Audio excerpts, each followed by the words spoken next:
My career at FEMA began, the wife of the systems analyst of the economic journal where I worked had a job with FEMA, and her boss had mentioned to her that they needed somebody who knew how to write, who knew how to produce television, and she said, I know just the person, and she nominated me. I remember at one point running to catch a helicopter with my camera on my shoulder, eating a sandwich, and my cell phone ringing all at the same time. And I remember thinking, wow, this is a cool job. It's something I want to do. After a while, I began being involved in natural disasters and other catastrophes, including terrorist attacks or accidents at munitions depots, for example. A lot of installations where they develop or storage or transport weapons of mass destruction, including chemical, biological, and nuclear weapons.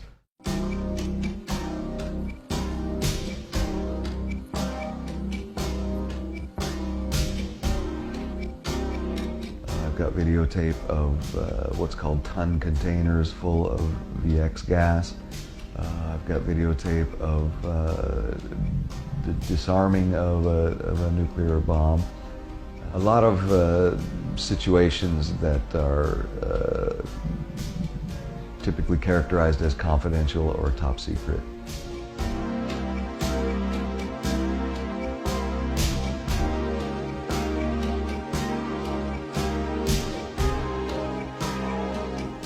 Because of the level of confidence that they had in me on the morning of September 11th, 2001, I was called by my boss at FEMA to travel to New York City to be the official videographer at the perimeter of the World Trade Center. This is a box of some of my things from FEMA, from my years of responding to catastrophes and disasters. Let's see what we have here. To me, things began to appear out of the ordinary or even suspicious right from the beginning. All of the government agents were walking freely about on the rubble of Ground Zero. There was no attention at all given to preserving evidence, and in fact, from what it looked like to me, they were very rapidly removing the evidence and taking it away to Fishkill Island, where it was then sent to China and melted down as quickly as possible.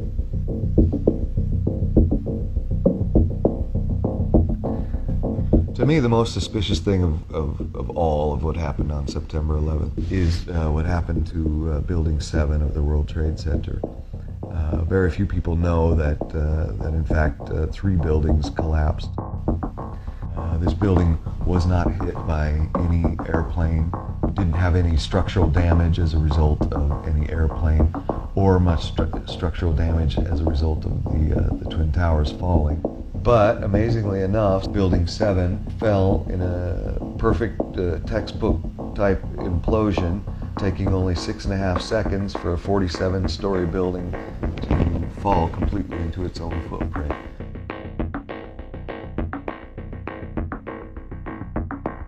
This to me indicates that there was absolutely no resistance between the floors when the building collapsed.